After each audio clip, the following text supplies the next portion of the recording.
Welcome to the Play Chess Not Checkers, the podcast, where eye care goes to meet their heroes and learn how they turn their passion for eyes into a business of success.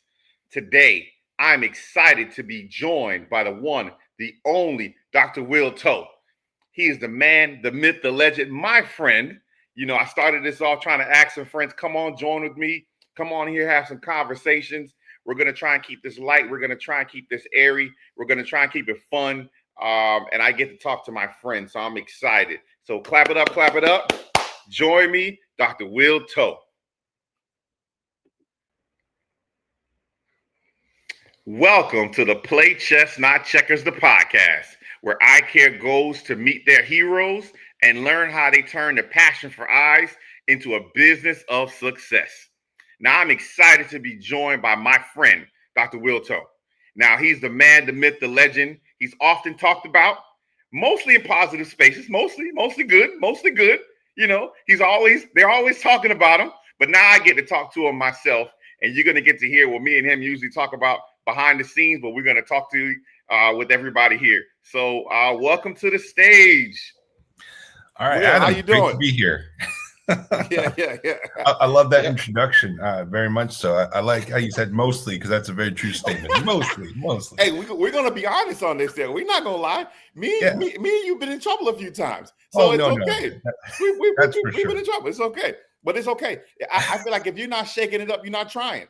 You got to push the envelope. You got to see what, because now you know where the limit is, and me and you both know now there is a limit. We have now found some of the limits, and we're like, okay, bring it back. Like, bring it back like bring it back 10%. We're just gonna bring it back. Now I got you. No need for all the legal stuff. Let's bring it back 10%. We're good. But thanks for coming on here, man. I know it's early on your end of the woods here, but thanks for making time. And the first thing I want to start off with, I'm gonna have a truth moment. All right. When I first saw your IG page, I thought it said the traveling God. Yeah. Because you can't capitalize. Yeah. So I'm like, who is this guy? Because this is like you were still in school, so you hadn't graduated yet.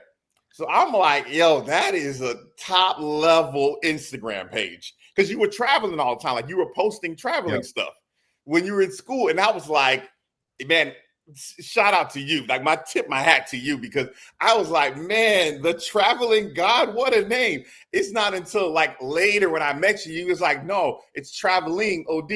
And I was like, oh, that makes a lot more sense. A lot more sense. Oh yeah. So the funny thing is, it actually started off as a hashtag first. And that's why you can capitalize those. So it's more obvious that it was the traveling OD. And then at some point, people are like, man, you travel so much, you might as well just make that your whole username, your Instagram handle and everything else. So I did. And then you realize exactly what you said. You can't capitalize.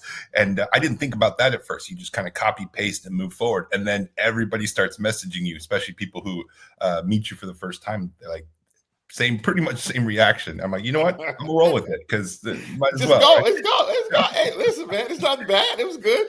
Hey, it goes with your personality.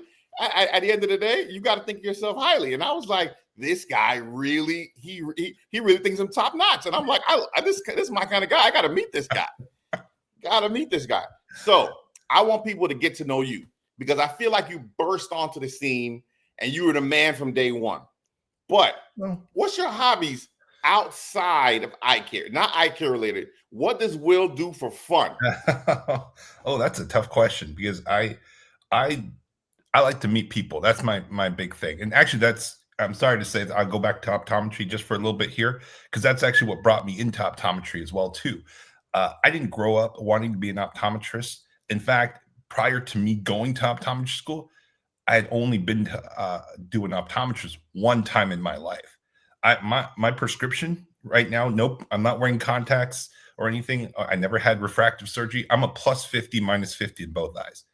So never went to an eye doctor, because why would I, right? And so for me, it was one of those situations that I actually wanted to be a dentist, kind of going into it, just because it was interesting to me. I wanted to help people. I wanted to own my own practice, be my own boss, that type of thing. And I applied for dental school. I did not get into dental school. And so I had another year to kind of figure that out. And I just happened to have a conversation with my brother, who at that time had just spent the summer being an optician at a local practice. And he told me, hey, you ever think about optometry? Because once again, you like meeting people, you like talking to people, you want to help people, and you get to be your own boss if you're an optometrist. And as I said, I had never even thought about it. I barely understood what optometry was at that time. And this is me basically, about to graduate undergraduate, or just graduated undergraduate. And I looked into it. And because of that, it became that moment where it's like, oh yeah, I could do that, because in dental, it's a one-sided conversation. So for me, it's being able to talk to people, joke around, and have a good time, help people. It made sense. So my thing is, like, I just like meeting people. That's what I think.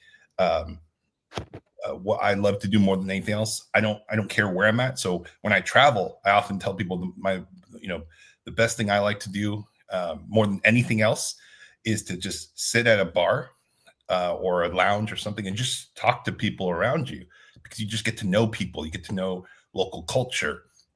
You get to understand where people are different, but also how we're all very much the same, no matter which part of the country or which part of the world we're from. Right? We all have very similar core values, and the way we see the world may be slightly different because of how we grew up, but we all care about each other. We all care about certain things the same way, and I really love just doing that.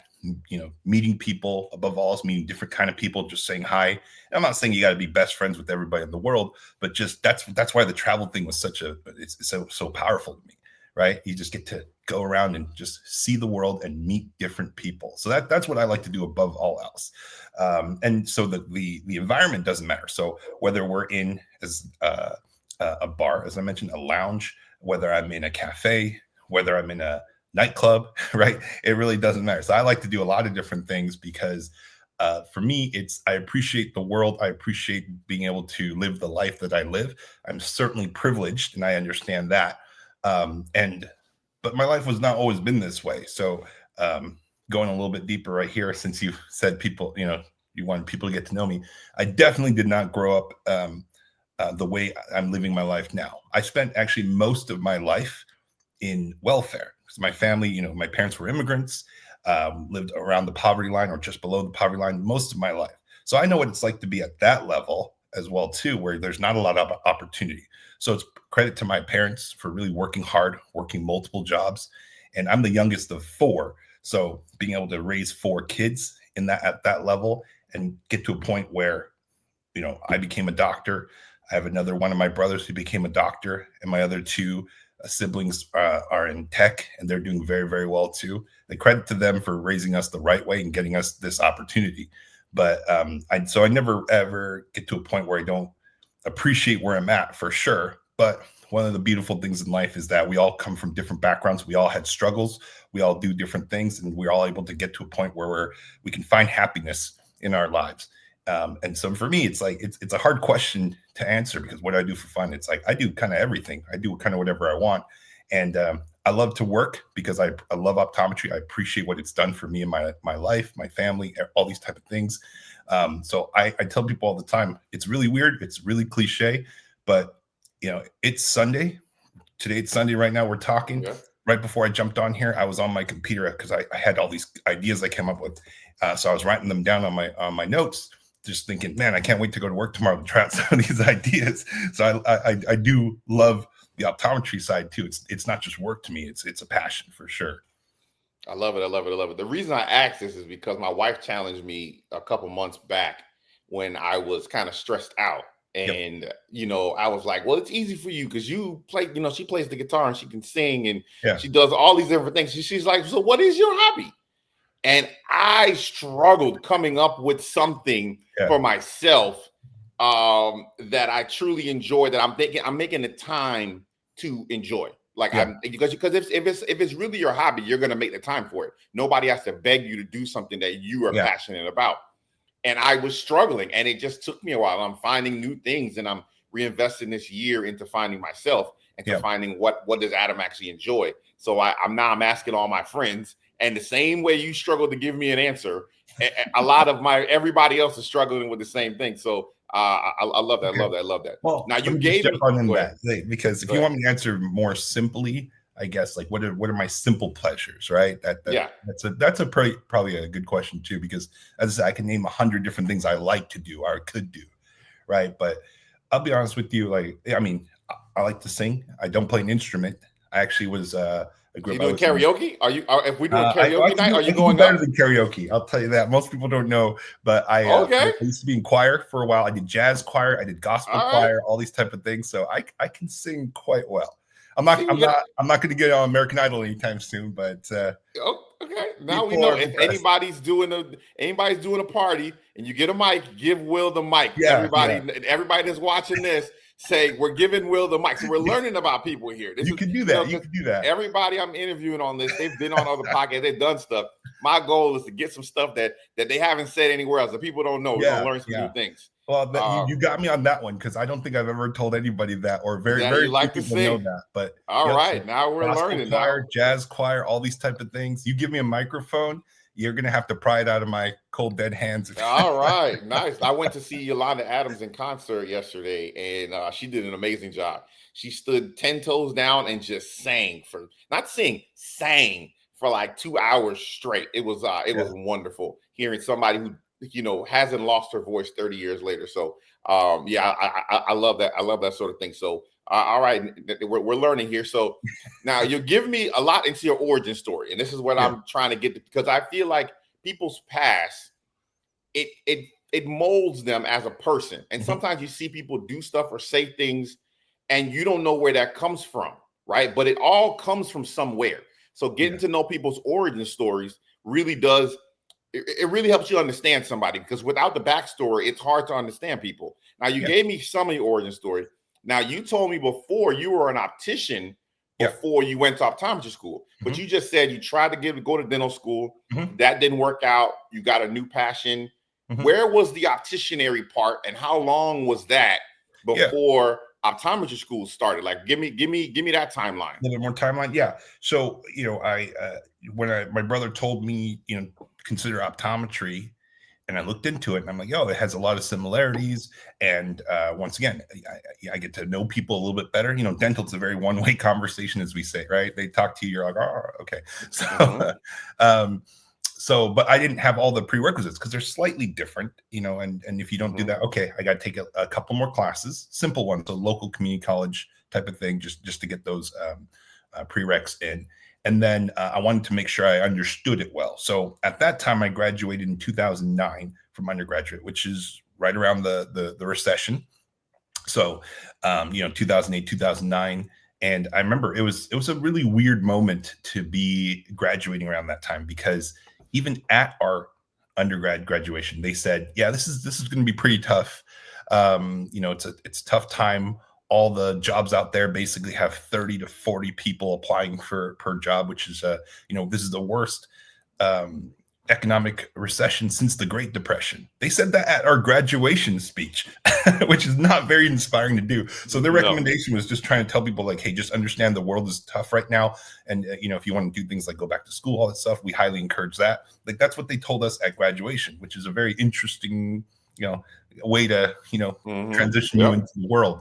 Um, I so remember that. there was no, so I wanted to try optometry, and I didn't know anything about it. So I just looked around locally, what's available, and I actually ended up working at the front desk at a practice down in San Diego. I went to UC San Diego for undergraduate, and yeah, I just did front desk because that's all it was. And I was a UC graduate, and I got paid $10 an hour. It was great, Mm-hmm. um, not a lot of money, but you kind of take what you can get sometimes. And but I wanted to learn the craft, so the money wasn't as important. Obviously, I need to be able to put a roof over my head and pay my bills, but at the same time, I knew that what I was trying to be was more important. So I'll take the little sacrifices up front, pay my dues, that type of thing. Worked at the front desk, learned insurance, learned how to do authorizations, all that kind of stuff, scheduling, understand the flow of a practice. After a few months of that, they basically said, you're too qualified for this job. Let's teach you how to be a technician, get you more involved in the actual patient care. And I did that, taking Optimap photos, auto refractor, all the basic stuff, even from back then. Same thing. Once you get your flow going, it's like, okay, you figure out your scripts, how to talk to people, how to convince them to, opt in for certain types of things, specialty testing. And then after a few months of that, they go, yeah, you're pretty good at this stuff too. Do you want to learn to be an optician? And I was like, okay, yeah, I mean, I don't know anything about it. I've never done any sales job before, but let's try it.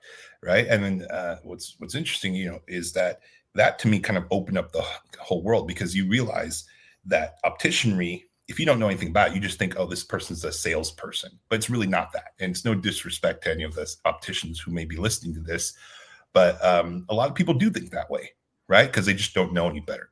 But when you realize that sales is a part of opticianry, it's one of the responsibilities, but it's bigger than that. It's about educating. It's about helping people. It's like figuring out what their needs are, their lifestyles, and giving them a tool to help with that need. And the tool just happens to be eyewear or contacts or whatnot. So I really dove in on that quite a bit. And I tell people all the time that I could have just stayed an optician probably my whole life and been very happy too. I really loved it because it was fun for me as well too. You get to know people, you talk to them, you try to help them the best way you can. And so I did that. I ended up doing that for a few years, even though I didn't need to, because once again, I did my prereqs, which took about a year, a couple extra classes, and I could have just reapplied at that point. But I love the opticianry so much, I ended up doing it for another couple of years.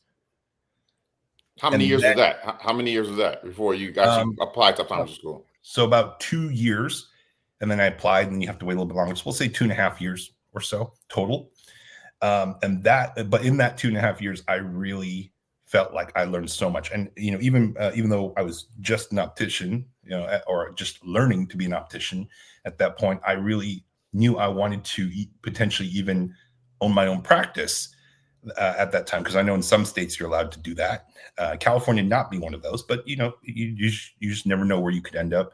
And so I wanted to learn all of it. So running a practice, the administrative side, helping out where I can, because as I said, this is something that was so fascinating to me, for something that I barely knew was a career a couple of years before. Remember, I said I'd only been to an optometry office one time, basically, in my life.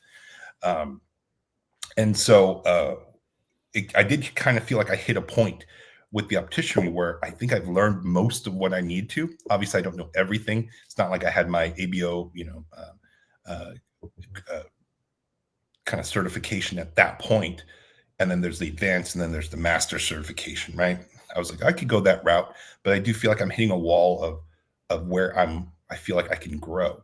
And that's where I started kind of looking back into, maybe I should go be an optometrist, right? So I looked into that. I already had done the prereqs at this point, so it was just a matter of applying, and I did, got in, and that's kind of what led to everything here. So I felt like those experiences of me learning all these things and really understanding it allowed me to really thrive, because I already knew from day one. I remember telling people, and people would laugh at me a little bit, like, I know what I want. I know the practice I want. I know every aspect. I can build a practice in my mind right now, and I know exactly how to run. I know exactly what frame brands. I know the lenses. I know all the aspects of the business from day one of optometry school. And I remember people were joking with me, like, okay, sure, haha, like everybody thinks they're good at this stuff. So I almost wanted to, I knew it. And then the 4 years of optometry school is like, now, okay, let me get to that point. And now I can show people, like, this is what I was telling you this whole time. Like, I already know this stuff. So it's kind of cool. Now, did you get licensed as an optician? Not right away, but I eventually did. When did you do that? Like, when was that? My second year of optometry school, because So you were in optometry school, and that's what I'm trying to pull out of you. Yeah, you were in optometry school, and then you got your opticianry license in optometry school, right? Because I was still, during the summers would come back and still working. Work. Or not, I guess you only really get that first summer, right? Right. Second year, and then whenever I would come home, I would try to see if I could work back at where I was. Hey, can you, if you have a few days, I mean, you need some help, because I still want to keep learning, right? Mm-hmm. Once again, the mistake you people make is when you think you know everything, right? And then you stop learning, you stop growing, you become complacent. So my thing was, every time I came back, hey, I have a few extra days, you need some help, right? And once again, it wasn't about the money. It was just about making sure I maintained certain skills, and I wanted to keep growing. in not just as a doctor, but as an optician too. So I got my certification, and it was funny because in second year, that's when you start learning the optometry stuff, right? First year is more of the general, kind of Mm-hmm. catching you up, making sure you're good on the biology fundamentals, chemistry, all that kind of stuff. And when I was in our optics class, and I was talking to the professor, Dr. Lee. He's amazing, by the way. And when I was chatting with him, he's like, "You probably know more than I do about this stuff." And he let me be a TA for the class that I was in. In. That's Yeah, nice. That's he's nice. like, "There's no real How point. hard There's was nothing that I'm teaching test? you here." How hard was that opticianry test? Because I know most doctors have never taken that test. So how Yeah, hard was the optician test? I mean, I think if you just try to take it now, thinking, "Oh, I know all this stuff because I'm a doctor," you'll fail. But it won't Yeah, take you long yeah. to. I'm Um, helping my staffer. Well, one of my staffers do it now, yeah, and they're asking them stuff about RGPs. They're asking them stuff about optics. They're asking them yep, stuff. They're asking them some serious hmm, things. I'm like, yep, okay, like yeah. this is not. It's not nothing. Especially in a licensed state. So California is an optician licensed state. You don't need it. No. Yeah, in Florida you don't need it, but it's there. But to dispense, you need it. So Oh yeah, yeah, yeah, it's there. Okay, yeah. all right. Well, that Well, on that, yeah, I think the biggest thing that'll throw people off is the prism stuff because even doctors aren't great at prism, right? So it's all the apprentice rule and those things. And I yep, remember the other yep. thing that threw me off quite a bit was, when they talk about doing adjustments, dispensing, right? So you walk into your mini lab, you have a set of tools that you use for various things for to repairs and adjustments of frames. Now, I don't know the name of the tools. I just know this is the tool for this. This is the tool for this, Mm-hmm. right? Because Mm-hmm. who cares what the name is? Right. But on the test, they'll You say, didn't know "Hey, the this names. Yeah. happens to a frame. Which tool do you use?" And you just look at these names. I'm like, I don't know what any of this stuff is.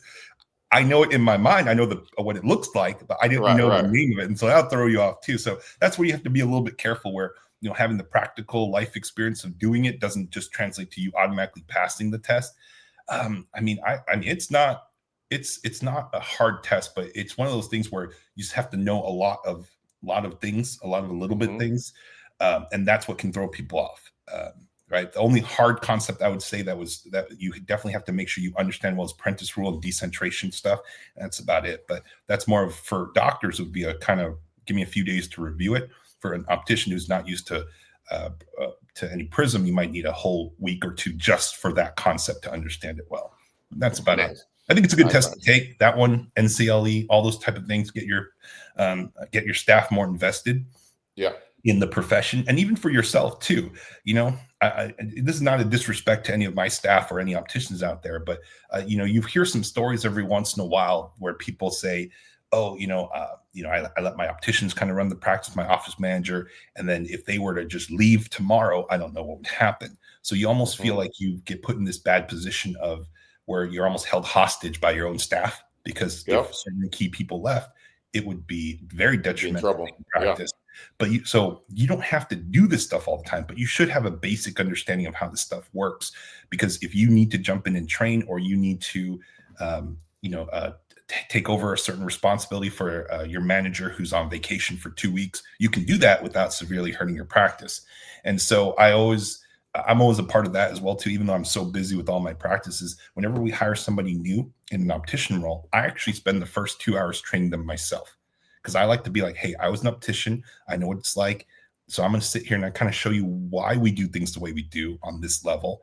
And kind of share them some of the stories I just told you right now before I get into like, here's the details. Here's what you need to remember. I'm going to give you an overview of everything. Don't memorize anything right now. Just listen for 2 hours, every aspect of frame, lenses, contact lenses, everything you need to know. Okay. Now this, you'll take the next few weeks on everything I just told you in 2 hours. Take your time because it's not hard. It's just a lot of little things that you need to understand to do this job well and to really thrive for it.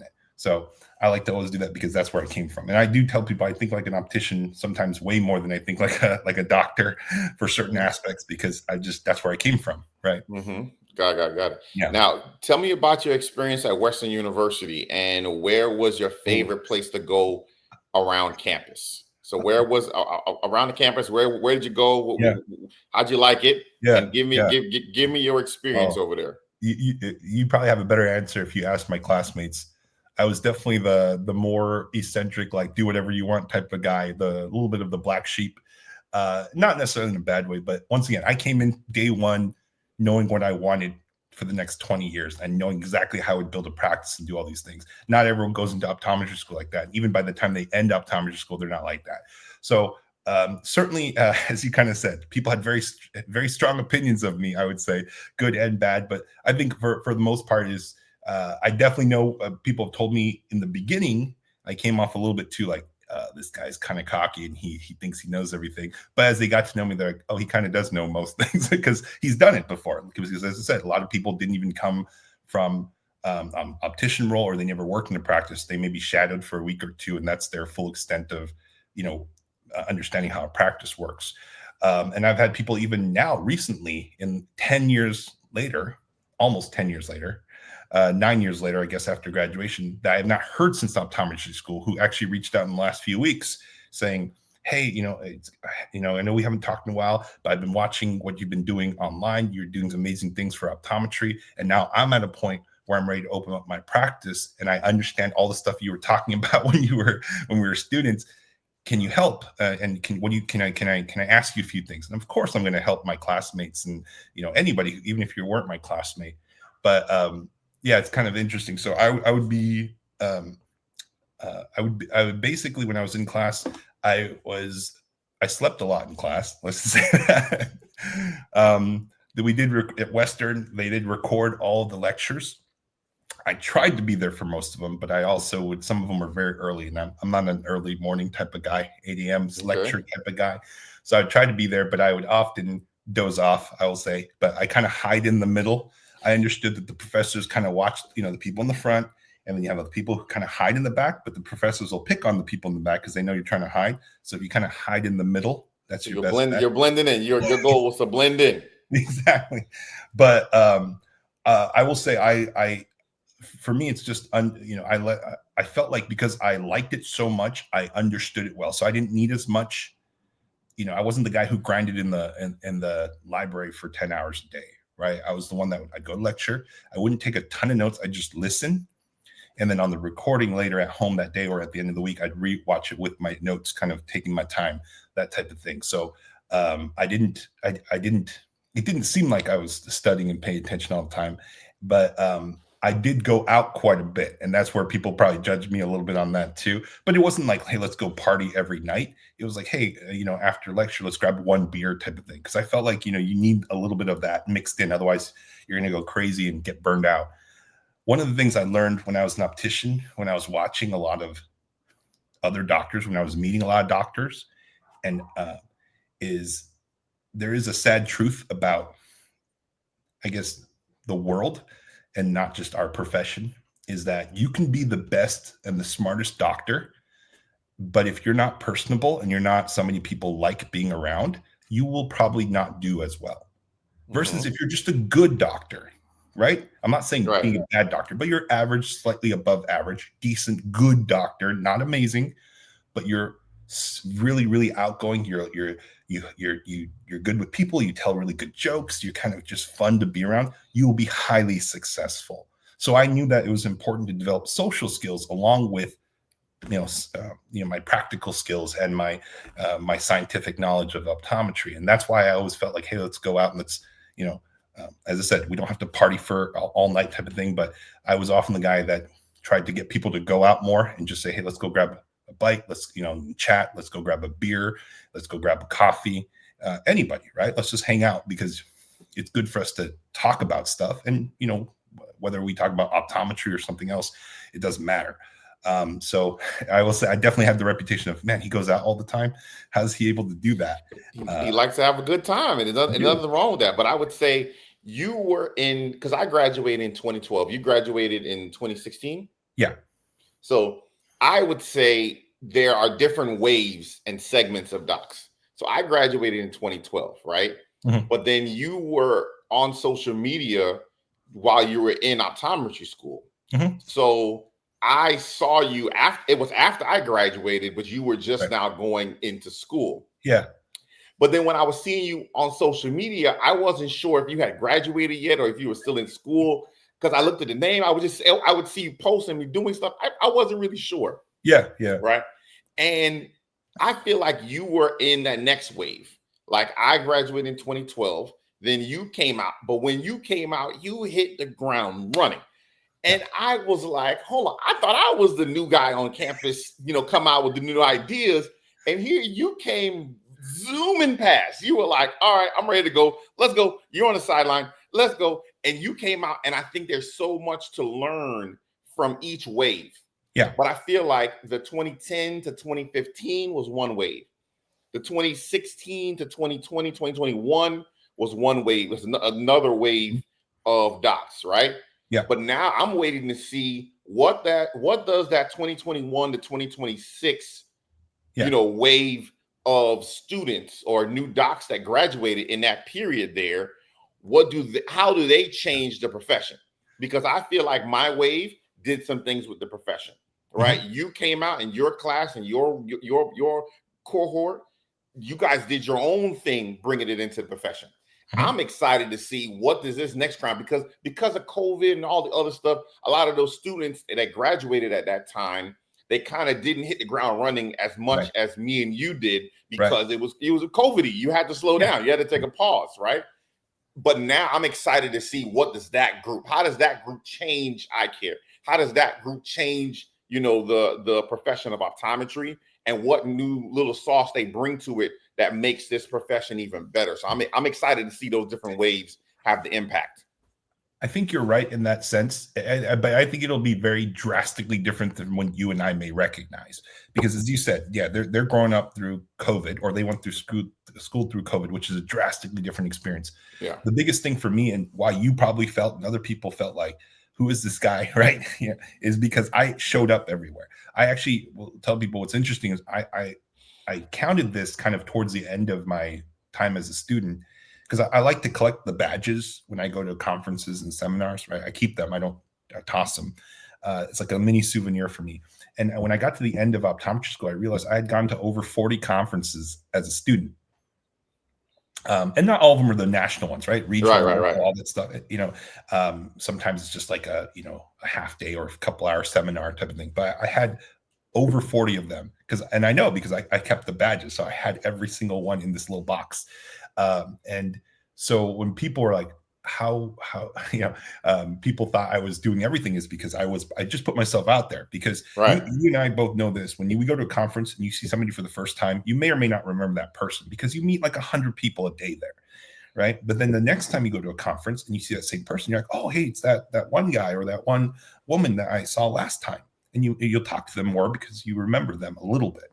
And then when you see them for the third time, you're like, okay, I need to know this person because they keep popping up, right? I keep seeing them everywhere I go. And that, to me, is part of that, the more you're there, the more you're present, the more people will want to gravitate towards you because you're doing something that's different than other people don't. And I think you and I had the privilege of doing that. But you're right. The new generation didn't because of COVID. It really drastically changed how people interact with each other. And even though we're not in it anymore, there's still the dynamic has changed. So I think some of the new generation, the current students or new graduates I see, I'm really impressed by some of the stuff they're doing on TikTok and on Instagram, because it's stuff that I never would have thought of, or I just wasn't able to because the resources and the tools were not available before. But I think they're just doing it in their own way, right? They're finding their own way to make an impact that may not be recognizable to me and you because we did a more traditional route. And I'm really fascinated. The one thing I will say is that the hard part is just keeping it going, because when you're a student, you don't have a lot of money. And even though you're studying all the time, you still have a lot of time, right? When you're a doctor, you don't have a lot of time. You have money, or you don't have as much time. And so you see a lot of people who are very involved, whether they in AOA, local societies, very outgoing as students, and then the moment they graduate, they kind of disappear off the face of the earth, which is fine, right? You do your thing, you do what makes the most sense for your life and yourself and your family. But that's where sometimes I get a little bit sad, I guess. Hmm. Maybe Hmm. not the best word, but you see what I mean? You're like, wow, this person had so much going, they had that momentum, and then they just literally You disappeared thought off. they were going to be. I think this is where you got to recapture those people and Yep. bring that back in. Yep. And me and you both got to start with this organization, and I want you to talk a little bit about it. Okay. But the Transitions Academy with the Oh, Change yeah. Agent Yeah. program. So I was in there before. Hmm. Then you came in. Hmm. And then when you came in, I was like, all right, they don't need me anymore. They got Will. So then Yeah. I kind of took a step back, but I did that for like 5 years. And it was Yeah. a great start for any student or any new graduate that's out there. Yeah. I would say if you want to get out there and you want to start speaking, you want to get exposed, you want to get to meet people. That transition change agent program was really good. I think this is the last year they did it, or they're doing it. But hopefully they bring it back or another company Yeah. does something similar. But tell me about your experience. I know what my Yeah. experience was, but tell me about your experience. Well, with transitions, yeah, when they asked me to be a change agent, that was a pretty exciting moment because once again, I'm doing my own thing, and you know, I'm not necessarily doing it just so I can get these special sponsorships and endorsements or speaking opportunities. At least not in the beginning, right? You're just doing it because it's fun and you just want to create content and you hope that people enjoy what you put out there. And then when it becomes a little bit more official, it's like, oh wow, this is cool. Like, this is nice. And Hmm. some of these opportunities, of course, don't pay. Some of them do, but it's really not about that. At least in the beginning, right? It really is just being part of something special. And I think transitions, great company. We use their lenses or their photochromic lenses quite a bit in our practice now. Um, the people are just it's such good energy, and a big part of this is, as you mentioned, we're all a little bit different because we all grew up differently. We all have different experiences of life, but when you're surrounded by people who help help grow you in that sense, that's what I think Transitions Academy did, or transitions in general, but being a change agent for transitions did. And when you attend the academy, you're just surrounded by more like-minded people who don't just we don't judge, we don't compare, we're not trying to one up each other. No, we all have these really great discussions where it's like, how do we grow from here? How do we keep going? How do we keep doing more? And you need to keep doing that. And that's where I think Transitions Academy was great for me, because this is some of the first time I met a lot of the people that you may comment on. You follow them on Instagram, and then you never actually met them. But when you do, you realize, wow, these people are amazing. They're not just a personality behind the screen that they might Yeah. be pretending, right? They're actually really good people, and good people you should know, good people you should surround yourself with. So I'm glad that Transitions did that. They brought great people together, right? Because that's all you really need to do. There doesn't need to be a Yep. workshop or a lecture. Just bring people together, put them in the same room, and let them just start talking and just riffing off each other, vibing off each other, and just coming up with all these amazing ideas, which I think they did an amazing job doing. Now, what was interesting is I kind of started feeling the same thing you did, because after a few years of that, you just realize, like, okay, I still want to be a part of it, and I'm still glad I'm meeting people, but it is also one of those things where it's like I don't want to overstay my welcome. And I think you do want to make sure you make room for a lot of other new people, because you don't want to deprive anybody else who's up and coming from that experience as well too. So I still like, as I said, I still really like Transitions. I'm not a change agent. When I told them, I don't know if I'm going to do this again, it wasn't because there was a malicious type of thing. It was like, I think I contributed where I could. I think I got a lot out of it where I could, but let me get out of the way, because let's get new blood in here, right? Get more people in, Yeah. because it is one of the earliest and easiest ways up and coming people can get their name out there in the industry. Get a start. Right? Yep. And I don't need that anymore, but I'll still help where I can. If you ask me, you want my opinion, I'm still Yeah. going to help out, because I still want to make sure a program like that continues to thrive. But yeah, I think that's one of the things that's interesting. Like, you say a lot of yes to everybody in the beginning, because you're just trying to figure out where you belong, and at some point you can be a little bit more picky, and dedicate your time where you feel like you can make a bigger difference. I tell people my yeses are expensive because every time I say yes to something, I'm saying no to something else. Yeah. So in the beginning, yeah, you say yes to everything because you don't know Yep. if you're going to Yep. get another opportunity, right? And I Yep. think the transition change agent program was really good. It was a really good program to start. And a lot of the people that I hang out with at Vision Expo and I see these conferences, I met them from that transition change agent program Yeah. and from the Transitions Academy when we had time to connect and engage. Yeah. Um, so yeah, but like you said, I came. I was in there. Then people like you came after me, and I was like, hey, Yeah. these people are better at this than me, and they need the opportunity. And then you Yeah. got the opportunity, and then you moved out of the way so somebody else can get Now, another opportunity, which I hold on. think is a good thing. I'm gonna correct you right there. I don't think I'm better than you. Not at all. I mean that. I mean that. Right? You said we're all different, right? We have different perspectives. We all learn from each other. It's a give and take, right? But I do appreciate the whole like pay it forward type of thing because I'm very much about that. People taught me. I don't owe anybody who taught me stuff, but I always like to make sure the next generation gets that and then some. But I will say one of the first really special moments I had with you actually is when we did a panel discussion together at Vision Expo.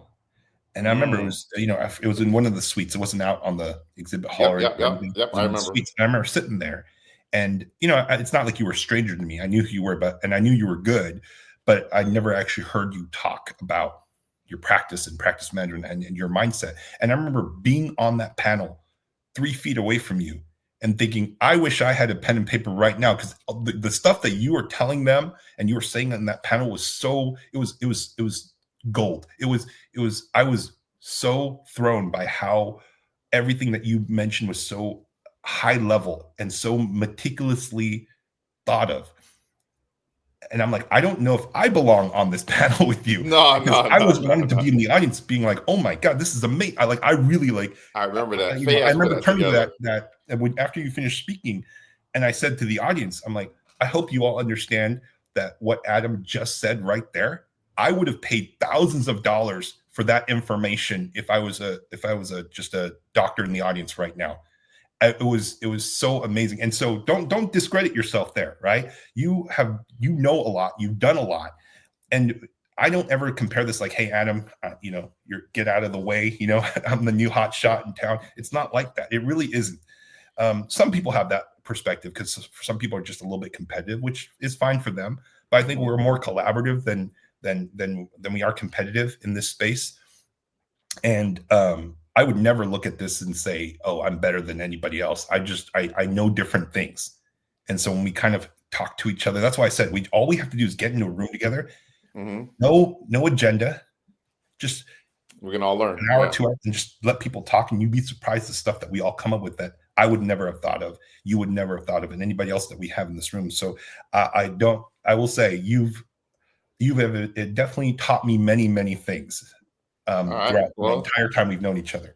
appreciate that. Now, first question is, Yeah. who is your mentor?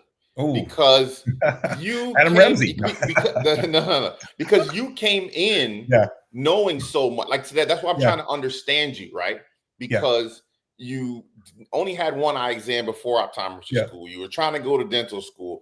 Then you go into optometry school. You were sleeping in class and you kind of knew you figured your way through that. Yeah. And then the reason I'm asking that is because you hit the ground running so fast for somebody who didn't have that much of a history in eye care before, besides the years of opticianry. Like, and because I felt like the way you were thinking and what you were doing was so far ahead of where most people were. I'm still trying to figure out where'd you get it from? Because like it's almost like LeBron coming into the NBA and everybody's like he's a freak of nature. Like, how is he that good that young? You are one of the people where it baffles my mind because I'm like, who did you learn it from? Where did you get it from? Because you hit the ground running so fast, so quickly. So who was your mentors? Where did you get this stuff from? So I'm gonna make a big correction for you right there. First of all, I'm a Warriors fan, so you say Steph Curry, you don't say LeBron to me. But Steph didn't start off good though. He had them weak ankles and stuff. He did. My analogy has to do with the start. The finish might be good by Steph, but the start wasn't. Yeah. And we almost cut him. We almost kept Monte Ellis instead of almost. That would have been a bad idea. That would have been bad. Yeah, the GM almost got fired for making that decision to keep Steph instead, but that's all history at this point. So right. That the answer to that question about my mentors will depend on which part of my life you're talking about. And I think that's what if you were to have me make a list, it'd be a very long list, right? And there's different aspects of different things that people have taught me throughout, even before I was a student, while I'm a student, new graduate, and to where I'm at right now. So long list. So the first thing I will say is talk to everybody. And that's where I've already said that from the start, right? Talk to as many people, learn from as many people as you can. But two important things: learn what to do, learn what not to do. Because you will talk to people and they will tell you, this is what I do, this is what I believe will help make you successful. And in your mind, you're saying, oh, that one or two things, yep, that's good. And these 10 things, that's terrible. And that's okay. Like we all do our own thing, and some things make sense more regionally or at a different time period, or different modalities. So what I did from the start was, this is back before we have all these apps and all these things now. Like, I just kept a running list, pen and paper, that I kept for 4 years as a student, of ideas that I hear from every doctor. So I'd write down, this for my practice, this is the idea, one sentence, 2 sentences, and I put a date, and I'd say which doctor taught me that, right? And I make a running list. And I had it, and it was several hundred ideas by the time I got to the end of 4 years, of good ideas and bad ideas. So both, right? And with people, I've always said that to people: don't just take my word as gospel. Please do not do that. I do what makes sense for me. But if I can give you 1 or 2 points, learn that, and then also learn the stuff that you're like, Will does it, I'm never going to do that because that sounds like a terrible idea. So do both, right? So going back to that mentor, I do feel like I've been very fortunate, because I've never been surrounded by doctors who are pessimistic about the profession, at least not anytime early on or towards the middle of the process of the journey. So I've always been around people who said, this is a great profession. This is amazing. You can do amazing things. It's very flexible. You want to work part-time. You want to work full-time. You want to have 10 practices. You want to have 1. You want to have a sublease. You want to have 100 practices. Sky's the limit. So I've always been lucky to be surrounded by those doctors early on, which I think helped mold me more than anything else. If you ask me, I'll give you 3 mentors who I always say they have given me probably more than anybody else, but you can also blame them for me turning out this way, right? And it's going to be Neil Brujic. He's amazing. He's done a lot for me. Dave Kading, right? So Neil Brujic, he's over in the Ohio area, Bowling Green, Ohio. Dave Kading up in the Seattle area, and Amir Kushnevis, who's over in North Carolina. If you want to say those 3, I met them early on when I was a first years, and they probably helped guide me more than any other doctors, putting me on the correct path. And then every time I have an opportunity to see them and talk to them, every time they lecture, I always jump in on those. I don't care if I just saw them 2 weeks ago in lecture. I'm going to sit down on their lectures again, because there's always something that you're going to find, some kind of gem that you're going to take with you. And by far, those 3 are going to be the ones that help me understand optometry the way I do now. Now, that being said, I can name 100 people if I wanted to, because while they helped me understand the potential of optometry, where I could be, I would say that there was more important that I met the right people who also helped me understand what it was, and to make sure to have that right compassion as well, because it's not just about us talking how to maximize every dollar, right? There's the business side of optometry, there's the clinical side, but there's also kind of like the heart and soul of optometry, which people probably don't talk about as much. So I feel like I was lucky to have the right people as well who taught me that. So probably the first true mentor I had was the doctor who I worked for down in San Diego, the one where I worked at the front desk, technician, optician, right? And it's Dr. Suzanne Lee. And she's down there still, North San Diego County.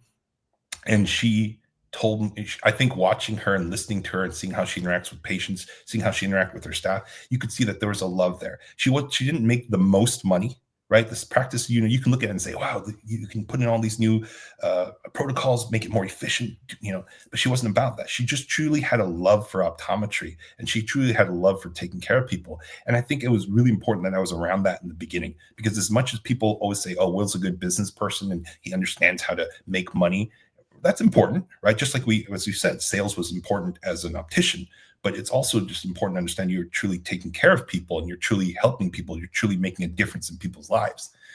And so that was, I think, an important moment to me, to be surrounded by those type of doctors too, not just the ones who will teach me how to be a great practice owner, right? Because you need that balance. You really do. You really do. And I'll say it all the time. There are hundreds of doctors, thousands of doctors who are probably better business people than me. I say it all the time. I'm a terrible business person in a lot of ways because I will make a human decision every single time over a business decision every single time. And I make those decisions every day where we probably don't make as much money because we're actually doing what's right for the patient. And that's not always the best business decision. Not, I mean, I'm not saying they're opposites because that would be terrible. You can't run a practice if you just giving away services or you're not focusing on keeping the growing and keeping the lights on and paying your staff. You need to do that. But I don't think that's what I'm best at. You know, other But people think that's what I'm best at. I think you go from idea to implementation the fastest. That is the Yeah. secret thing that I see from afar of you, is that most docs take too long Yeah. in the conceptualizing phase, in the thinking about it phase. You go from I had this idea in the shower to Monday morning we're doing it, right? Yeah. Yeah. Yeah. Where a lot of the other docs have that same idea in the shower and they talk to 12 people and they let 12 people talk them out of it. Yep. And you go from idea to I'm just doing it and don't talk to anybody and just do it. And then after it's done, people are like, why'd you do that?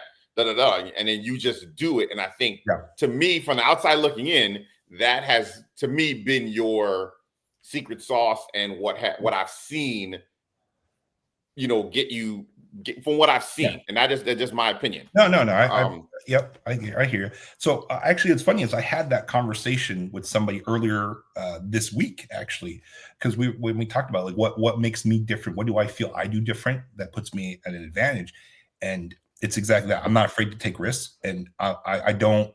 I'm not saying I don't talk about stuff with people, but I certainly like to do action as quickly as possible. So going into kind of a side thing, I actually saw this video from a last month or from a few months ago, a couple months ago, from the CEO of NVIDIA, right? Mhm. And they asked him about, obviously, the potential of the business. Tech moves considerably faster than healthcare, right? And even then, they have their shortcomings. And they asked, like, what do you think is really the big difference between how the way you run NVIDIA and say how Mark Zuckerberg runs Meta and Jeff Bezos runs Amazon and how Elon Musk runs Tesla, right? And he actually said what's interesting in his perspective is from as the CEO of NVIDIA. He's like, actually, he's like, I feel like I do run the company very similar to Mark and to Jeff, Amazon and Meta. We do things at a very high level at a very high speed. But he was actually saying that the thing that makes Elon Musk different from the rest of us is that he's faster. He's better because he's faster. And politics aside, of course, we can always, that's a separate whole thing. But just we're talking about being running a high level tech company. The CEO of NVIDIA said most of the projects that we do at a quick speed usually have a 2-month turnaround. Right? We have long-term projects that maybe take a couple of years, but 2 months is where for generally a regular size project from start to finish. That's our implementation to our actionable time. And he said the difference is that Elon Musk, when it comes to Tesla and all the other companies, he does things within a week or two.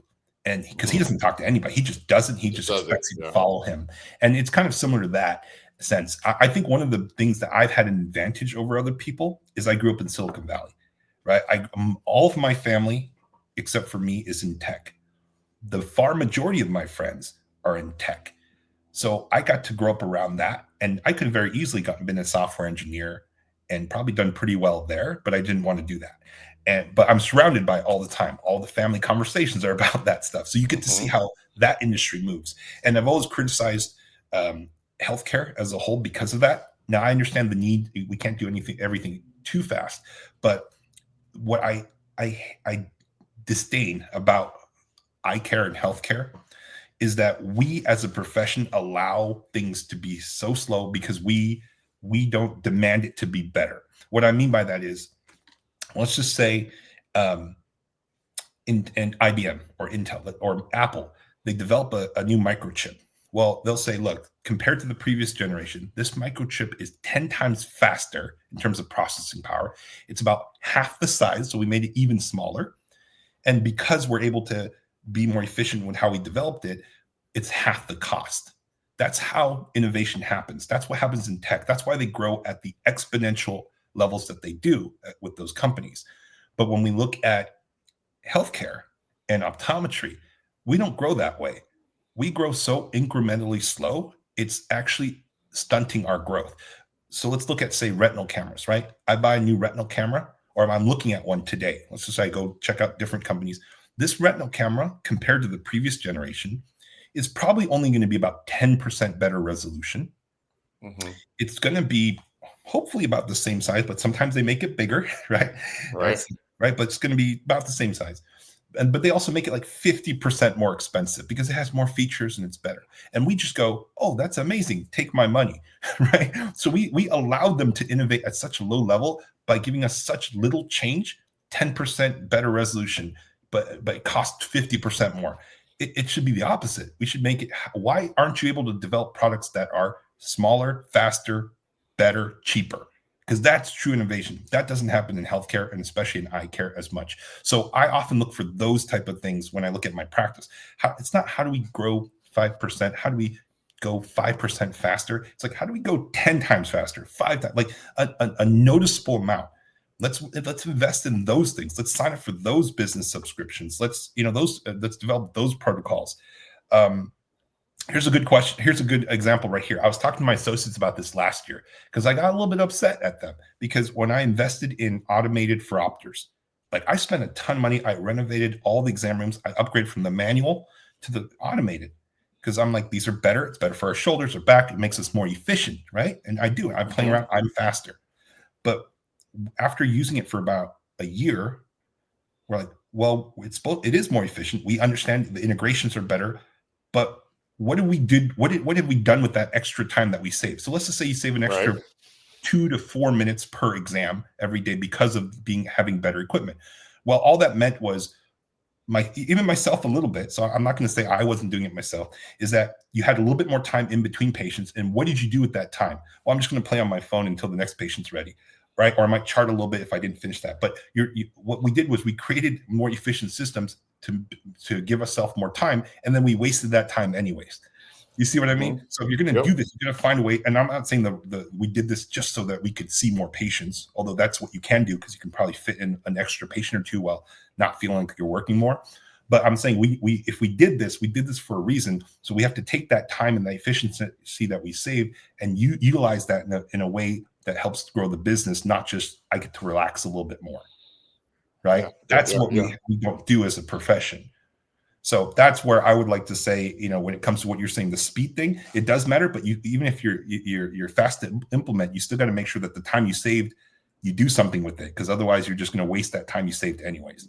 And that's where I'm a little bit different. I'm like, let's go on next project. My staff has often accused me of when we're done, learning something, implementing something new.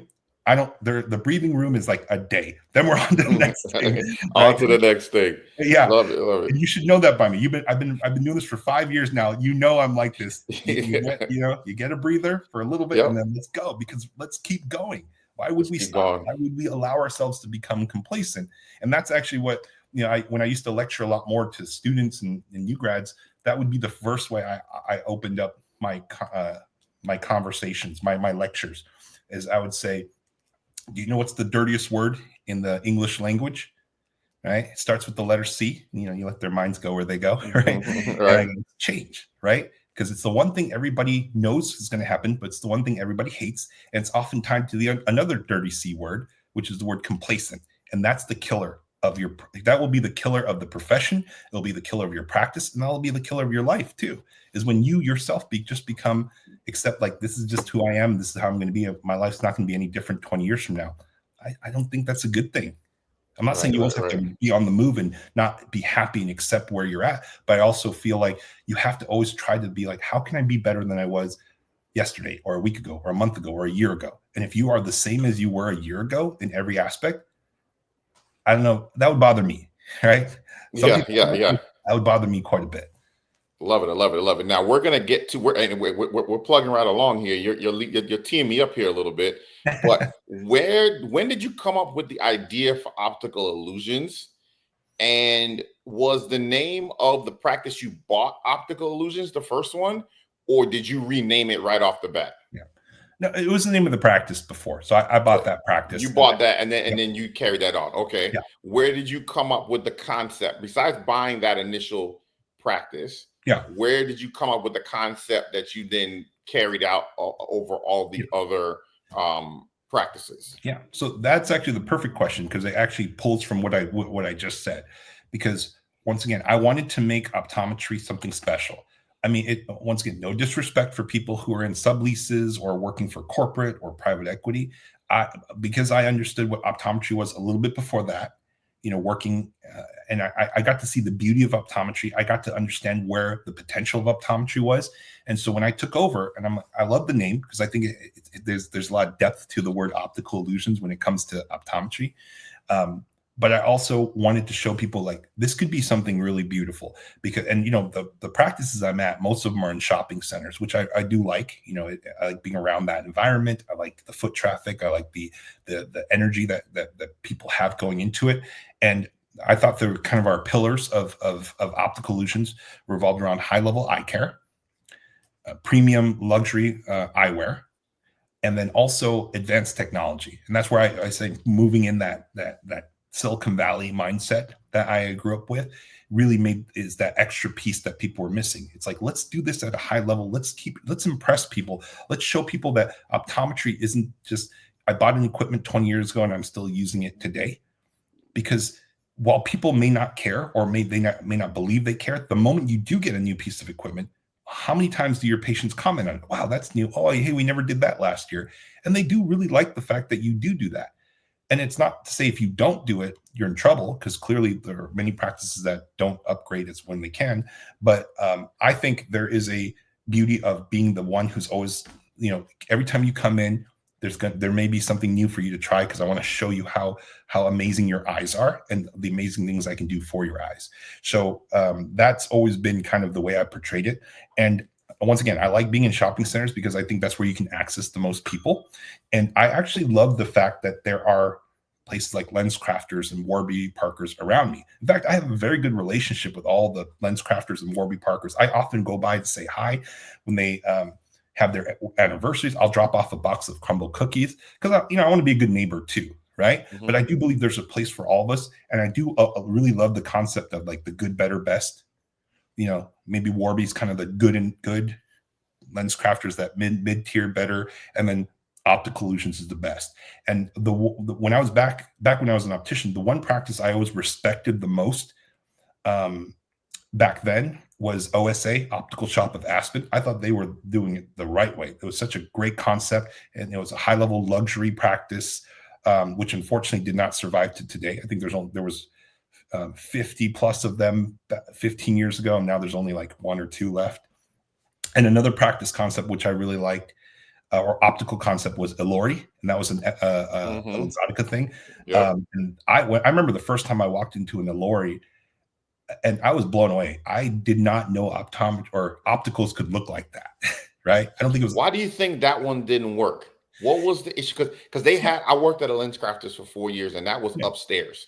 Yeah. So I went up there, and they used to have all the high-end stuff. Yep. Why do you think that didn't work? I think it does work. I think it's harder. It's the same reason why you're actually seeing a lot more of Target opticals popping up than Lens Crafters, right? And I've talked to some Essilor Luxottica people. Is it the foot traffic that you have in the Target optical, the built-in foot traffic? A little bit, but remember, Lens Crafters are mostly in malls, which you have that as well too. But it's just the efficiency of the system. From what I was told, and I don't know how accurate this is, a Target optical makes 80% the amount of revenue that a Lens Crafters does on average, right? Which is, you're like, okay, that's significant, but it only costs about half as much overhead to operate. So it's actually a more efficient and more profitable. It's cheaper space in a Target than in a mall. Yeah, it's considerably cheaper, and as I said, it's easier to run, smaller footprint. The Target opticals are not big, but they still, once again, if you can do 80% the business of the Lens Crafters at 50%. The overhead costs, you're way ahead. Yeah. And so that's why you're seeing those pop up a lot more, which, so I understand they're making more business decisions in that sense. If they're not going for better, they're going for easy, which that's their prerogative to do. And they are opening new lens crafters. So it's not like they've gotten rid of that concept, but they're certainly not at the level they're trying to open up Target Opticals all across the country. So I think that's where that is. When we look at where we're trying to exist at the luxury, the premium, the high quality, that is not easy to do. It takes more effort. Now you get more return, but it still takes more effort. And when you're trying to scale, that's always the problem, is that I will put in the time and energy that it takes to run a practice at a high level and produce a lot, but I can't be everywhere. And when you start creating that structure of you're spread thin, or you just can't be there all the time, you have to trust the systems. And it's the same way.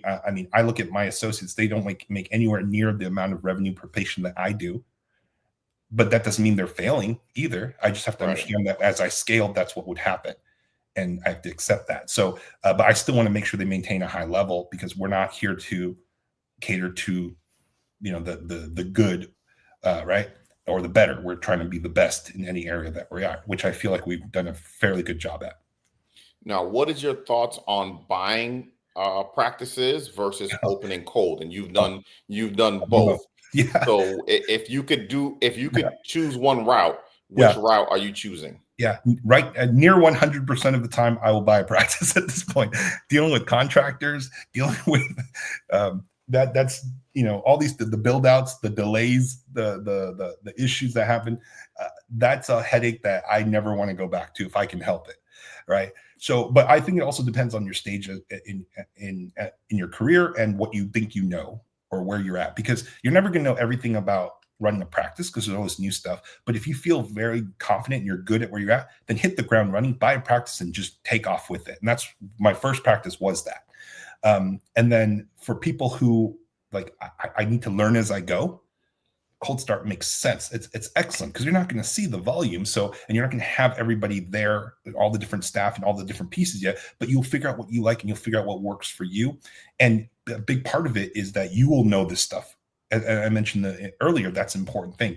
I know virtually every aspect of the practice, and I know how to do virtually every job, every responsibility. I know how to pull insurance. I can bill. I can calculate co-pays. I can buy frames. I can sell frames. I can do lenses. I can edge lenses. I don't do it, but I know how to do it. And so the beauty of doing a cold start is that you're going to be the one doing it, so that when you learn it and you learn it the way that you want it, then you teach it to the staff, and the staff will do it your way. And versus when you buy a practice, that's a little bit harder, because they already have established protocols, and you are going to be the guy that's saying, hey, I know you've been doing this for a few years. Now we're going to do it this way. That is harder in that sense, but it's because it works, right? And it's better. And it's probably a better system than what the previous owner had. That's why you're replacing it, right? And so where are you in your knowledge? Where is your comfort zone? If you feel like you're good, buy a practice. And as I said, go, increase the revenue by 40, 50% in your first year, because that's what's going to happen, right? Because you're going to do everything that the previous owner did and then some, which will make it better. But if you don't think you have that, it's okay. Not everyone does, right? And then so take your time, learn it as you go. And that's what cold starts are great for. Now, my next question is, if you want to have a luxury eyewear store, right? Mm-hmm. And you have these two options. Yep. You have an optician store that you then have to add exams to. So normally they're getting outside prescriptions, right? Yeah. Or you could buy a regular optometrist office and try and make that luxurious. Which one is Will choosing? An optician store that didn't have exams before, but you're going to start doing exams there. Or the average mom and pop optometrist office, and then you're going to add Cartier to it and make it luxurious. Which one are you choosing? The easier one is the high-end optical, because all you're doing is, by building the services, you're feeding the optical more, and you're providing more stability and consistency in the amount of people they can see every day, right? But because the mindset of finding the bright people who believe in high quality eye care and eyewear is much harder than to have someone who's more service-based, medical-based, and trying to convince them that they also need to buy products on top of that, which they might feel is a tool rather than an accessory, right? So, but there's no wrong answer. For instance, my practice up in Alaska, that was certainly more medical-based. They were probably 60% medical and only about 30 to 40% vision. And one of the things that when I was talking to the previous owner, the conversation, he's like, I never understood optical well enough to really build it. So it has a lot of potential. And I saw that as well too. And so he's like, if you just keep the medical part the same and you just add more pieces to the optical, you could really make it thrive, which we've definitely been able to do. It is a longer process though.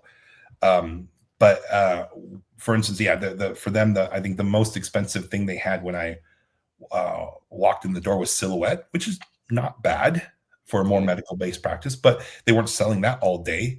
They were basically selling Charmant titaniums, which are about $300 frames, 250, 300. Once again, not terrible, but not a luxury practice. But today you go in that practice, we have Gucci, we have Saint Laurent. I'm about to bring in Lindbergh. We have talks about bringing in, or we just brought in Prada. We're probably going to bring in Cartier next year. So, and then I bought that practice 3 years ago.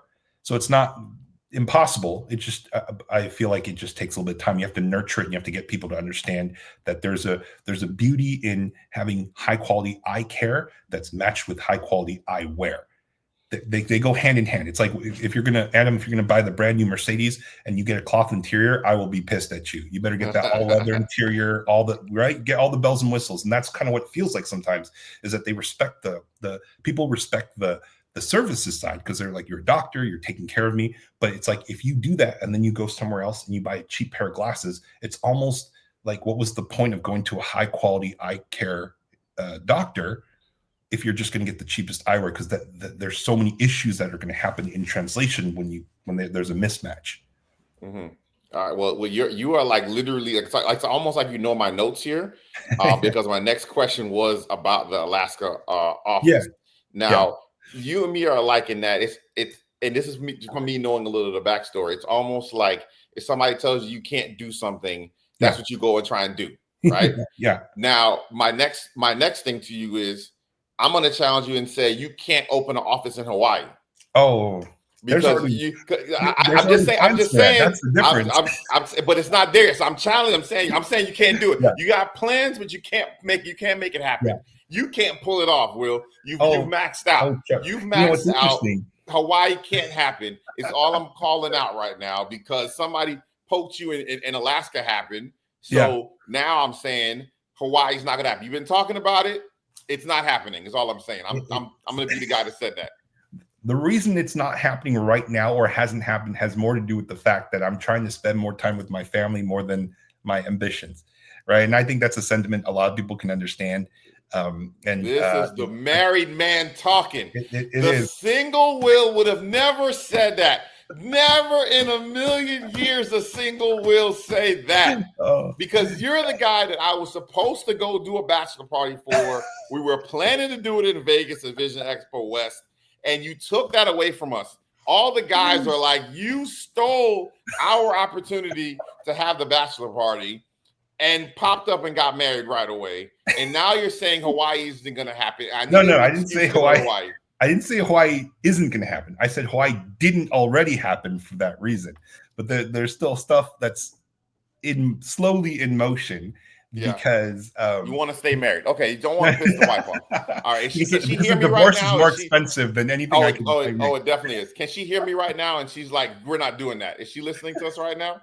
You're looking at her right now. I know she can hear this. Tell her I'm sorry. Okay, we will play nice for a little bit longer. We'll play nice for a little bit longer. But I will say, look, if, on that note though, just because people have asked me, like, so what's the end goal, right? You have 7 right now.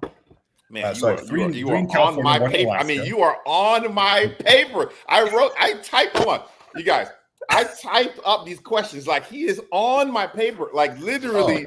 I'm here, but go ahead. You're answering one more. You do right there. Here's my little notes from it. I'm on a little post-it note. I'm the host. I'm supposed to plan.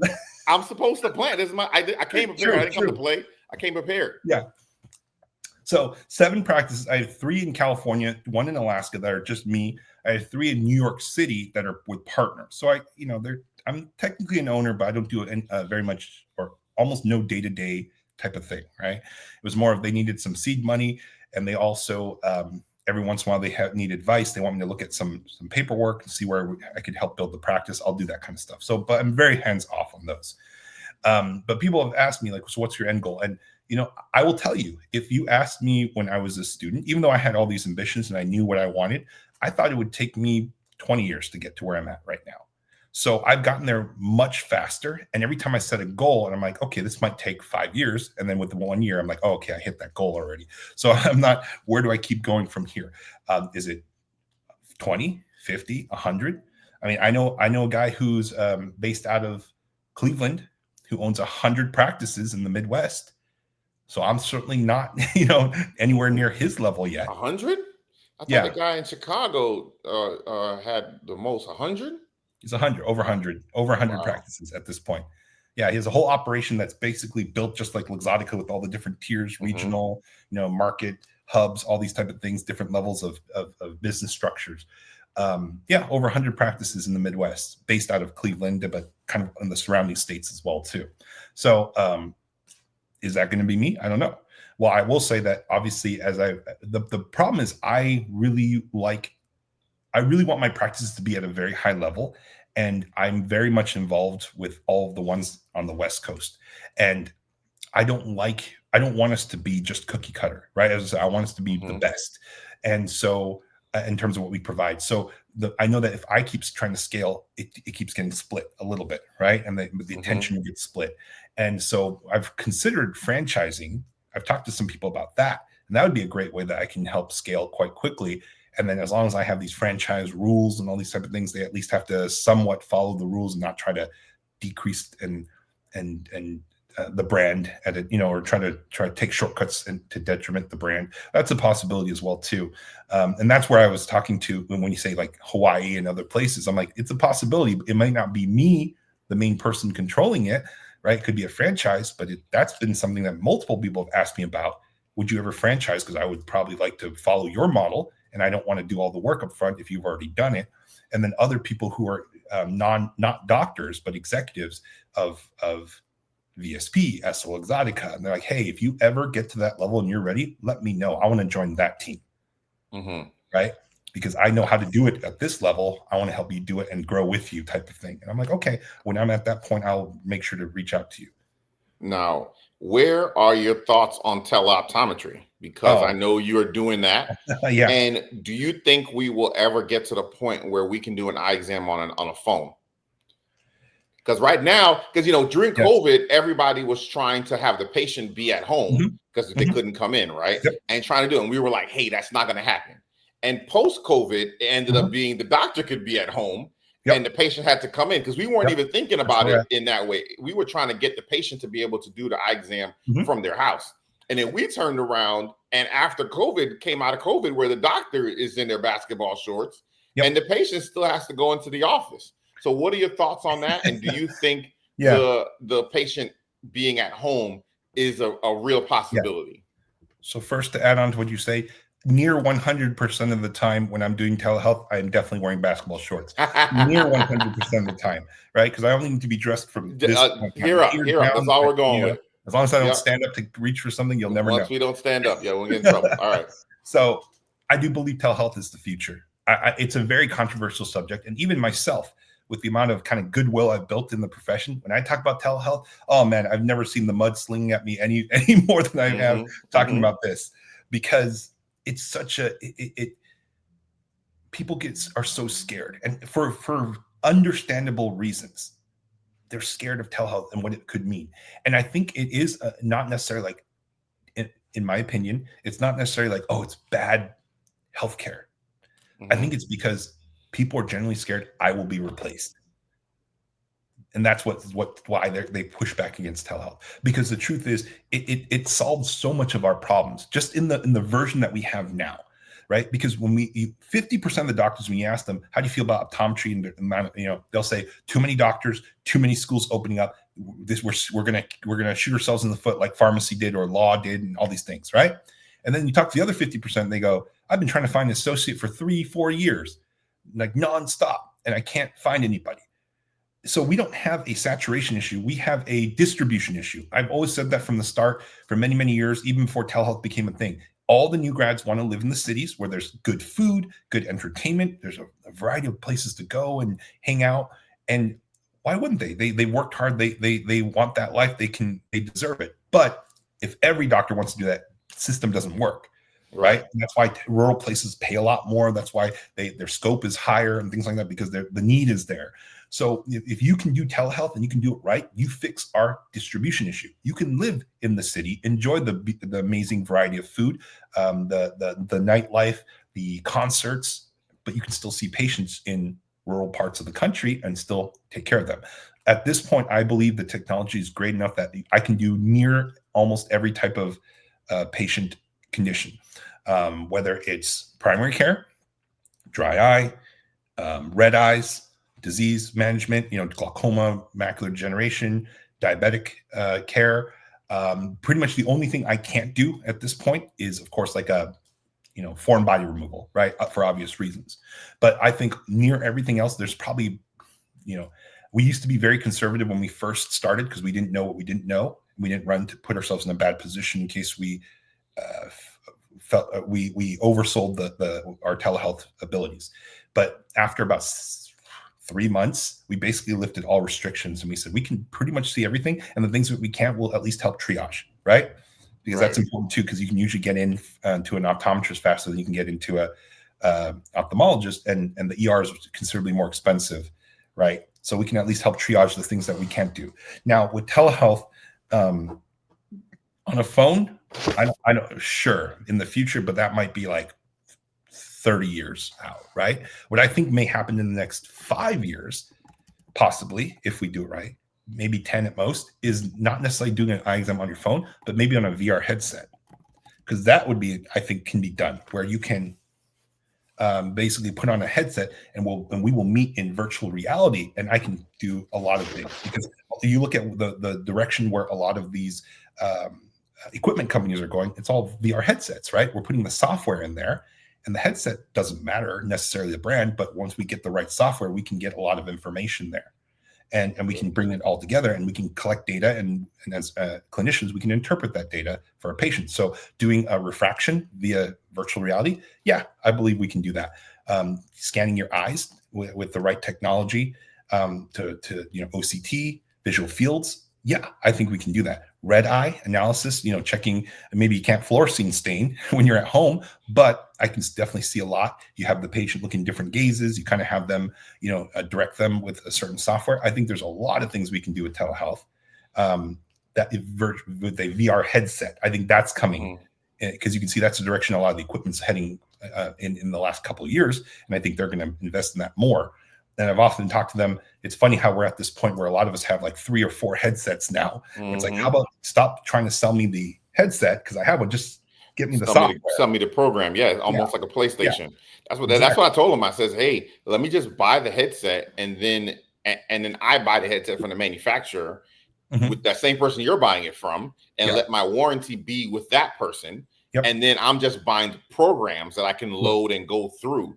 Absolutely. And when I told that to one of the manufacturers, one of the owners of the companies, they looked at me puzzled, like I never thought of that. And I was like, why the heck did you not think of that? Like, this should be a thing you think about. Sounds like you should be a KOL for that, because you just set them up for the next 10 years. Tell them, come on, let's go, bring it on. All right, we're landing this plane here. Where do you feel like is the best place you've traveled to? Because you travel a lot, and maybe other people don't travel as much. Yeah. So where should somebody else that wants to travel go that you feel like, hey, this got to be a place that if you're going to travel somewhere, this has to be the place. Where, when, what's the place that the traveling God tells everybody to go? Oh, well, this is going to be a little cliche, but I'm going to have to put that Tokyo. Got to be Tokyo.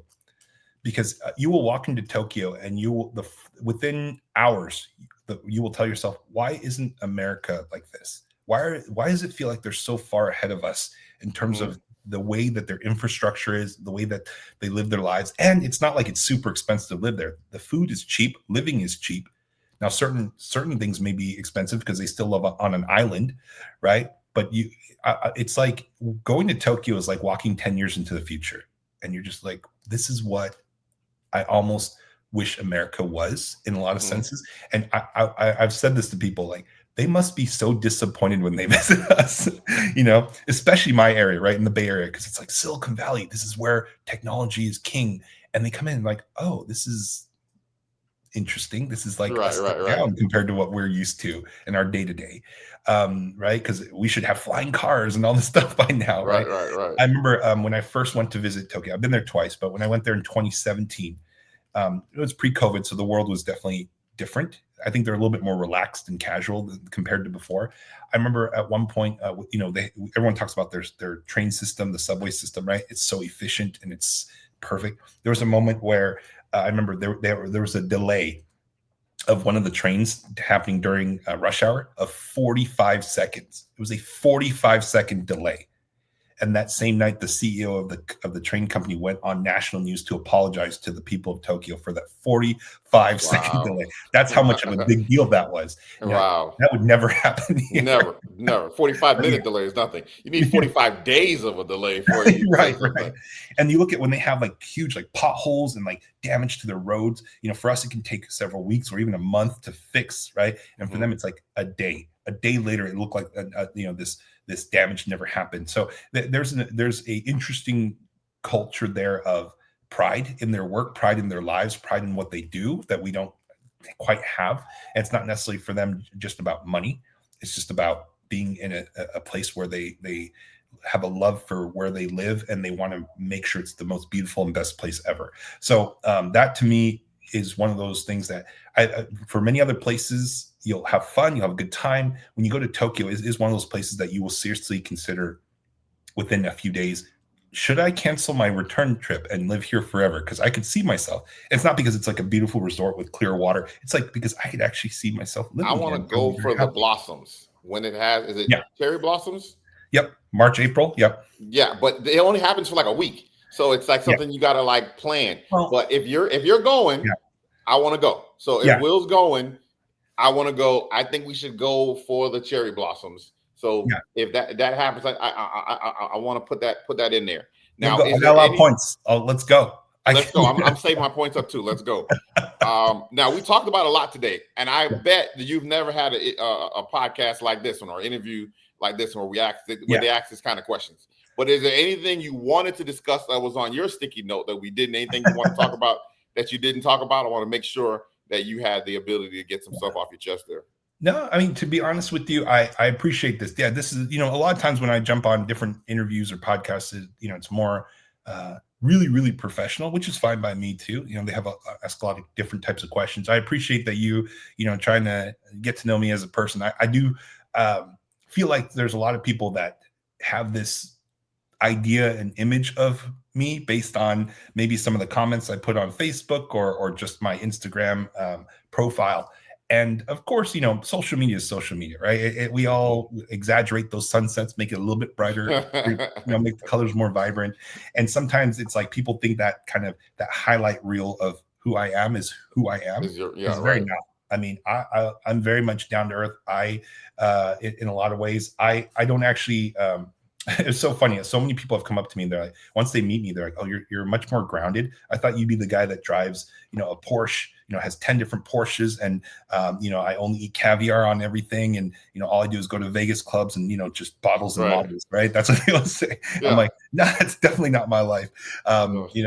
I enjoy just, as I said, meeting people, the simple things. I'll grab a beer or a coffee. I'll drink Bud Light with you. It doesn't matter. I don't Yeah. need super fancy stuff. I'll drink Starbucks coffee, Folgers coffee. It doesn't matter because that stuff to me is just the people I'm with is more important than anything else. And it's people are often surprised because I'll tell you that I almost feel like I succeed because I don't think about the money as much. I do a little bit because it needs to, for the business, but Right. I often tell people that I can live off of a $40,000 salary. You know how I know this is because for the first few years of me being a practice owner, that's what I did. That's what you did. All Yeah. the money I took, I reinvested. So I actually I live a much more humble life than people think. Probably more recently, then I've been able to maybe enjoy more nice things. I would say since I got married, because it's not just me, right? Right. And that's where I want to make sure like I said, the family is taken care of, even if me individually don't have certain needs and wants, but I want to set myself up. I want to set the family up for the future. Um, but the one thing I will always tell people is just always understand that we are in a very special profession. I mean, this is coming from someone who, as I said, I have the love, I have the passion for it, but I didn't always even know what it was. Right? I didn't know, it barely existed to me as a person until right before I really jumped in. And this actually, one of the more defining moments in my life actually probably happened a few years ago. And this is before I was a practice owner, in that kind of gap between where I didn't quite become a practice owner yet. And I remember I was meeting with a friend who I'd known since middle school. So it's middle school, high school, undergraduate. We went to the same school. I went into healthcare. He went into investment banking. So he makes a ton of money, right? Up in the Seattle area. And so this is before I bought my first practice. So I was still trying to figure it out. I didn't have as much money, and he was making $300,000-$400,000 a year. He had 2 houses in Seattle. He had a beautiful young baby, toddler. He was like, to me, I was like, oh my, this is the perfect life. You did it. You made it. And I've known you since we were in 6th grade. And we had not seen each other in a little while. I went up to visit, and we grabbed lunch together, and we were just talking, kind of just catching up, chit-chatting. And at one point he got really, really kind of somber. I'm like, hey, are you okay? What's going on? And he just kind of looked at me and he said, you know what? I'm really jealous of you. I'm like, what do you mean? He's like, you have such an amazing life. Like, I wish I was you. And here I am thinking, I want to be you, right? Mm-hmm. Like, I'm not making that much money. You're making a lot more money than me. And you have, I said, multiple houses. You own multiple houses. You have a family. You're like, I'm just getting started. I went to grad school. You didn't have to do that. You're living the life from my perspective. And then he goes, no, you don't get it. It's like, I hate my life. He's like, not my happy. job, like he's like, my main job is that I go around for my company, looking around, finding like weak companies, and we'll do like a hostile takeover, and we will take a company, we'll sell it for parts for a profit, and we'll put 1,000 families out of a job. And I get a bonus for that. Wow. So he's like, I get to destroy people's lives, and I got a bonus for that. It's like, you get to help people. Like, I don't know what I'm going to do. I hate my life so much. I hate myself so much. I wish I was you. That was a really profound moment for me, because I was just thinking, wow, like sometimes we think about that money and we think about that beautiful life that we want to have, but you're like, that's why I said, like, part of it is not just the business. That's important, but it's almost like the heart and soul of who you are, right? And the profession. Like, you have to always remember, like, I feel like we're very blessed, very, very blessed. Optometry gives us so much options. It gives us so many ways we can live our lives. And if you want to be the one that owns 100 practices, clearly that's a possibility. Right. Or you could just be an associate for the rest of your life and be happy. Or you can own a sublease, or you can own whatever. There's so many things. You can work 2 days a week, 3 days a week and be happy and make decent money. You can work 7 days a week, 80-hour weeks and make a ton of money, right? There's no wrong answer here. And it does so much for you. And the fact that we get to choose our destinies, the fact that we can to design our lives around that is a beautiful thing, because most people don't get that privilege. Right? You work in a job in many other professions, you're told what to do. You don't have a choice, right? You can maybe leave for another job, and that's the most power you have, but your day-to-day is controlled by somebody else pretty much for the rest of your life. And that sucks. And if they tell you to hurt people in order to be more successful, you'll have to make that decision. And some people make that decision, and they do that. And that was an interesting moment. That was probably about a year before I bought the first practice. So I always keep that in stride as well too, that this is a beautiful profession. It's not perfect in any sense. There's so many issues that we have that people talk about every single day. But for it as a whole, it has allowed me to do so many things. It has allowed me to hit all those things I always wanted, which is be my own boss, control my own destiny. I get to help people. I get to make a difference, and I get to meet people. Like I love this profession, and I hope that people do too. So one of the things that kind of bothers me is when I meet some of the older, more established doctors, and you can see where there used to be a love, and that love died somewhere down the line, and they just like, it doesn't matter to me, and this is just a means to a living now. And that's sad to me sometimes that happened to somebody. Well, you and I are going to keep the joy in this profession, and we're going to keep having fun. How can companies that got to know you now, and they get to know the real Will, if they want to get a hold of you, they want to connect with you because now they get to see the real person, about the person behind the social media there. How should people get a hold of you if they want to learn more about how you grow your practice, or if they want to buy one of your if they want to buy one of your optical illusions in another country or in another state, they want to open up one of the franchises. How do people get a hold of you? Well, as I say, all the traditional routes work for me. I in LinkedIn, Instagram, Facebook, probably by far, if you message me on Facebook, I'm probably the most consistent on that nowadays. But obviously, if anybody listening, Adam is an amazing person. He's done so much for me, and he's been somebody I've been blessed to have in my life.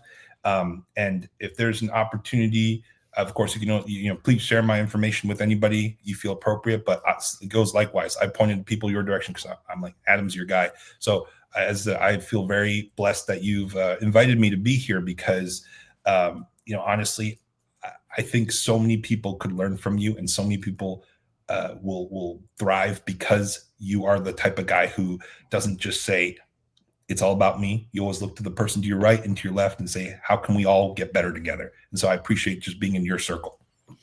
Thanks, man. This is wonderful. Now, if anybody has stayed for an hour and a half discussion, that means you like the conversation. If you like the conversation, I need you to like, subscribe, share, send it to a friend. Don't just talk about it. Send the link to a friend and be like, hey, you need to get to know Will a little bit better. Listen to this. If you got to watch it, listen to it in the shower. If you need to do it on your drive to work, listen to this conversation. Thank you so much, Will. Stick around. We're going to talk some more. Yep. And now I'm going to come here. And now this podcast here is sponsored by me. So I need you to go on Amazon and get the Play Chess Not Checkers Practical Guide to Warm Start Your Dream Optometric Practice. This is on Amazon. You also get it on Audible. Okay. So if you want to learn how to grow your practice and how to start your practice, this is the book for you. So look it up, buy it, connect it, share, tell a friend. Okay. And now I'm going to have my tip the hat moment. And my tip the hat moment today is going to be to a company.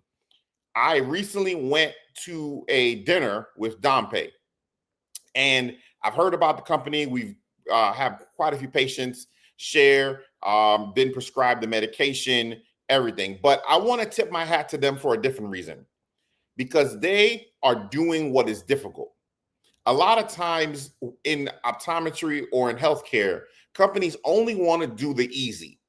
And whenever there's a new idea or a new concept that comes out, it's always like, that's too hard. That's too hard. That'll never get done. That's too expensive. Dompe is taking neurotrophic keratitis and saying, I know it's difficult, but it is the right thing to do. I know it's not going to be easy. I know it's going to be expensive, but we got to help the patients. So I want to tip my hat to them and say thank you. Thank you for doing what is difficult. And I will challenge other companies out there, don't give up. Don't just do the easy. Sometimes the hard, difficult things are the thing that needs to be done. So I tip my hat to you, Dompe. I hope more companies follow in your lead. Thank you. If you guys stick around this long, I thank you. I appreciate it. Let me know what you think of the content. I try to let everybody talk and have their own space. And I got to learn some things as my personal friend, and I got to learn some things from him today. I hope you did as well. Thanks.